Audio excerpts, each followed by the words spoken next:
First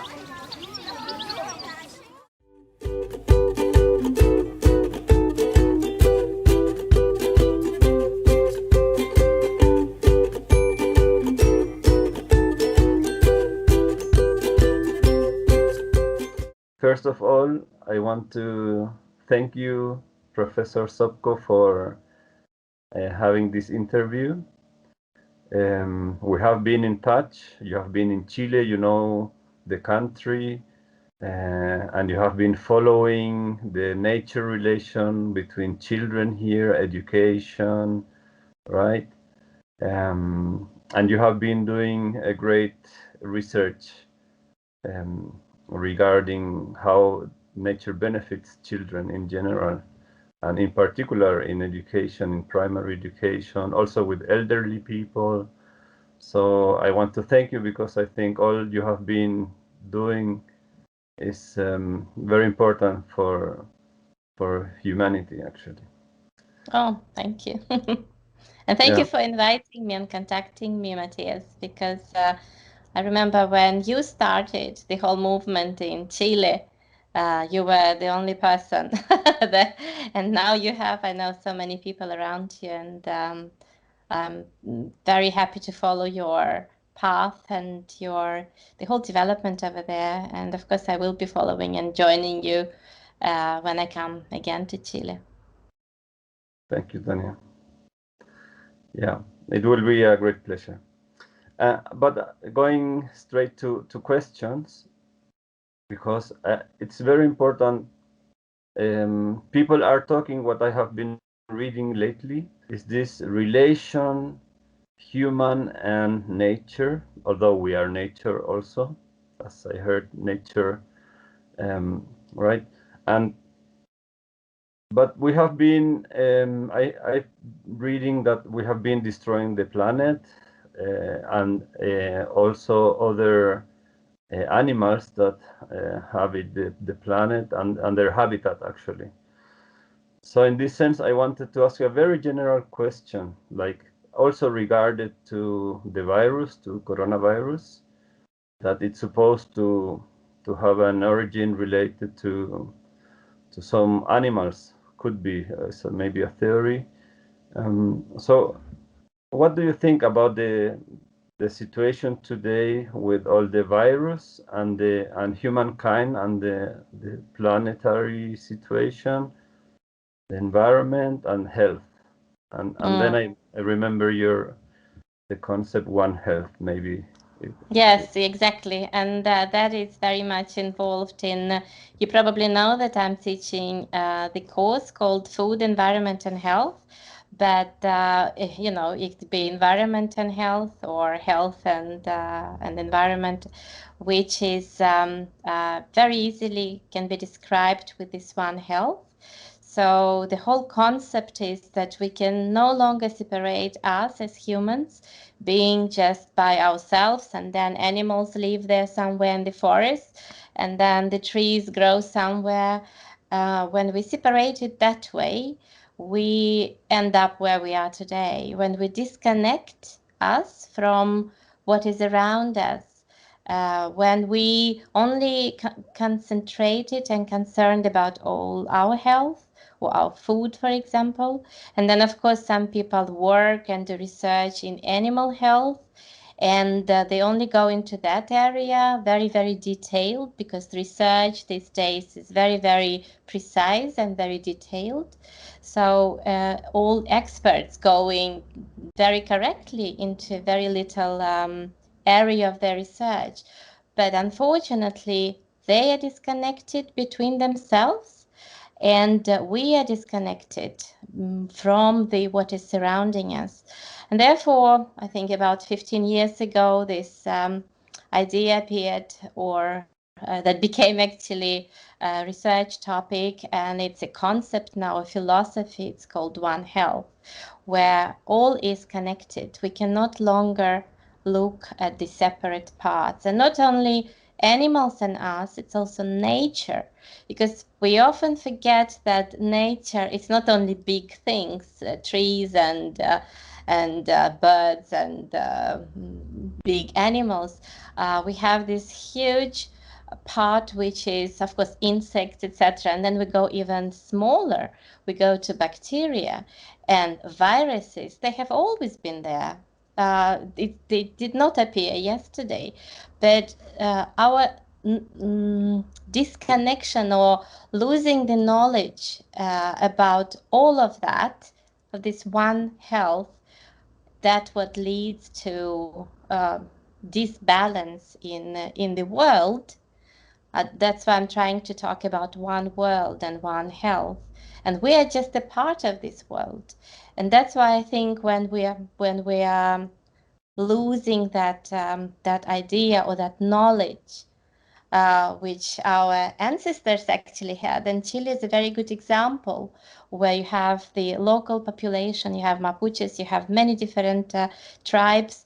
They have never lost that connection. Well, many of them are still connected, and they understand much more this concept. But when we're losing it, of course, that's what we're getting. And I believe that what is happening today, the virus, for example, it's one of the situations showing how disconnected we are. It's very difficult to explain this concept and how it's connected in 5 minutes, because I don't think we have more time for this. I'm teaching the entire course on that, right? But let's say when we have the climate change, the weather, the more typhoons, like for example in Hong Kong are coming, the more rain, the more of everything. Just give you one example. If you have more rain and everything is coming up from the ground and from the storage somewhere where those storages have never been affected by rain. Of course, that bacteria or those things that live there, that were very happy there in their niche, in their environment, suddenly they're in the environment where they're not happy. And then the whole process starts. And that could be on all different levels, on bacteria level, on virus level, on birds. When birds, it's too hot for them, they fly somewhere else, or they don't fly, and suddenly they eat something that they're not supposed to eat, and etc., etc. It's like a big snowball, and we cannot ignore it. It's it's very complex, this world, right? And we have to be aware about that. Yeah, I think now two things. One is in one way is the development of society and all the all the destruction of nature for our well-being, which will be, it seems, temporary, because when there is no nature, there will be no well-being for no one. And in the other hand, there is a kind of what I've been working, also what you have been working, what connect us is this idea that maybe if we work with children and we educate them regarding nature, hopefully in nature, this maybe has another end, no? Oh yeah, definitely. And I agree with you. I think it's very important point you are bringing up. It's not only us that suddenly have to wake up and to realize what we have been doing, and that can be on different levels, on individual levels, on the government levels, on the society levels, school, high schools, etc. That's one story, and all of us should be aware about that. And that is, for example, recycling and ecological thinking. That's already kind of started and is planted in the society. But why not start very, very early? Because as you say, when we do it in the very beginning, when children are they are naturally connected with nature. They're not afraid. Look at the little child. They never get afraid of any dirt or any. They think it's fun. It's what happens when we, as parents, we grab them and drag them. I saw when we were in Santiago, some parents were taking children from the puddles of water, right? So it's we who suddenly teach them that something is scary over there. And I think, of course, we should start there as early as possible and in a more natural way, because then we don't need to reteach them later on. And, you know, probably as you know, in my program in Play and Grow that started in Hong Kong, that was developed in Hong Kong, but the children are from the age of 2, and very often people would say, how do you recycle with them? They're too young to do that. They don't understand. And it's not true, because the children, they understand it, they love to do it, and they understand also, they care about it. You know, 2-year-old children, when they see after recycling during this program, they see some things lying on the ground, they point and actually make some comments about it. And that means that they are aware. So this is to make them aware with what they actually naturally connected. They notice the rain, they notice the thunder. You know, Hong Kong is very brutal sometimes in weather. So they are naturally much more aware than the the children that already go to school. So absolutely, as you say, as early as possible. That's very, very important. And there is also, in this way, we are solving a social problem somehow. No, because I mean, at the end, although it's nature destruction, it's a social problem. Of course, yes. But what I wanted to say is, can you tell us, you have been discovering, researching the benefits in the children themselves in a psychological way, in well-being in general, no? What are the benefits of being with or letting small children grow in nature? Well, there are many, many effects and benefits, and they are quite well described in adults, and now more and more studies coming in children. But what we have seen in our Play and Grow program, which is an evidence-based program, we have seen effect on eating habits. The children eat much more vegetables, and that is a very surprising story, because people think, how would be hugging the trees, how would that affect your children eating more carrots? But the thing is that when you play with, we go and introduce children where the carrots come from, and it's next to the tree, and for them it's all the same world. This is nature. So when they have very friendly and very nice relationship with nature, then they are much more willing to try new things. And very often for that early age, vegetables, it's new things, trying new things. So they do have more vegetables. And again, what I'm saying, these benefits, it's published. You can see that in the quite high impact scientific papers. So they eat better, they sleep better, they are more physically active. And what is we recently showed that the mental health is improved. And mental health is that they are calmer, they are less aggressive. And that was very interesting. We actually found a little association, well, a big association, but we found it in a quite a very little, very specific study, because it was a very expensive study, when we looked at the gut bacteria in the children who were hugging the trees, digging in the ground. And then we looked at we made analysis and looked at in which part of the mental health would be improved. And we saw that the aggression actually is lower, which we thought it was amazing, and that was connected to this very special bacteria there that actually come from nature.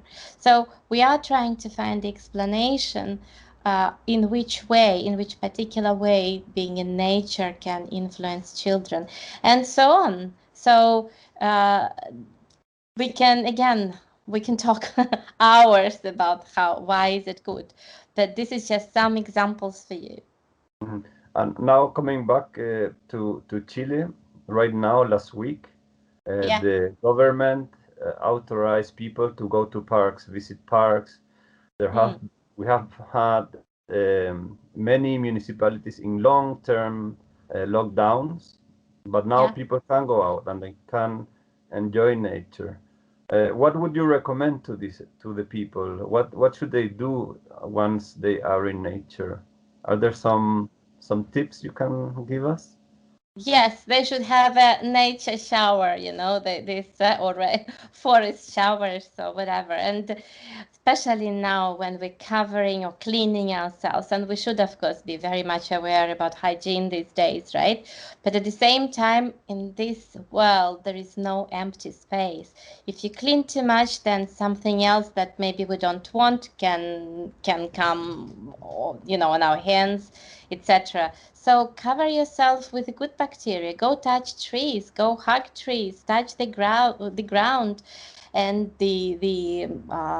I think it's autumn right now in Chile, right? The leaves. It's so much fun, and these bacteria that live in these leaves, they're just amazing bacteria. Those are not viruses. Well, of course, there are small amounts of, but they're not pathogenic the way that we're talking about now, like COVID. So go be in nature and have nature showers everywhere. Touch as many things as possible in the nature, of course.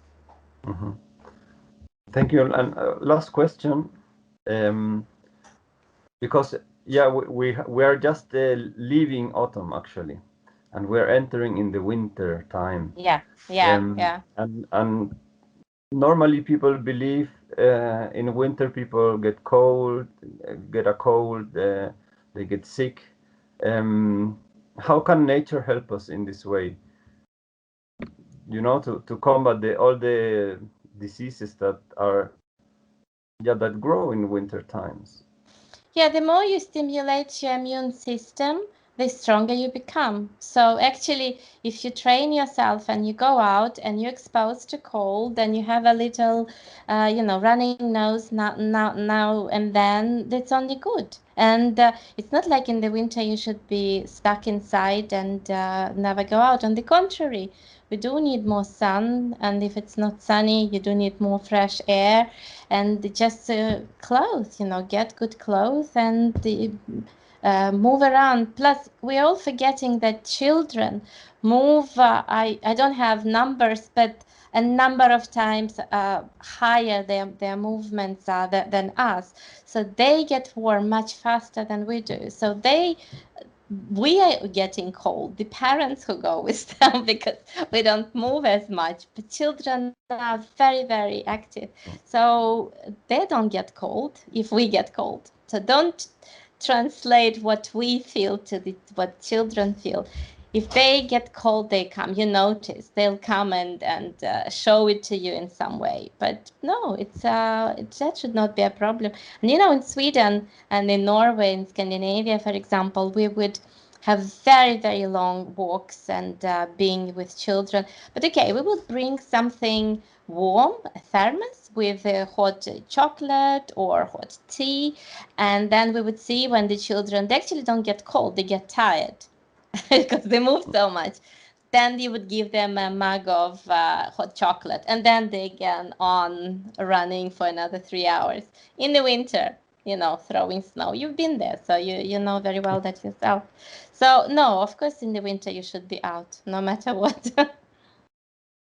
Okay. Yeah. So also children should be outside even when it's raining with the good clothes. No problem. Absolutely. So I said it was last question, but things change. No, just I wanted to add. I remember I read the recommendation of a health department from the U.S. I think it was in the Minnesota state, and they said you should go out with the children in winter times. So why do you think we are not doing it in public schools or in the educational system as an introduced recommendation from the Ministry of Health? Children should be outside and enjoy, let's say, 1.5 hours per day, every day, because it's good to be outside in nature, in the playground. Matthias, in many countries they do. It's more and more countries have these recommendations. If you look on Australia, New Zealand, of course, all Scandinavia, of course, we have these recommendations. And if you remember when we started to talk to your parliament, you and me actually, they invited us, or we had a talk with them, because the idea was to introduce more recommendations, to have more laws and rules, because it should come from the higher level as well, right? And it's not that they are not talking. It's not yet, I think what happened when we went there, it was just before the COVID, before everything. And then, of course, right now the situation is that is the highest priority, but we should not forget about all of this, because this is ordinary, everyday life. And we if Chile does not have these recommendations today, look at those countries that they do have, because they will come to Chile as well. I'm totally certain. You're just ahead of time, or we are ahead of time, right? Yeah. Okay. Thank you, Tanja, for the interview.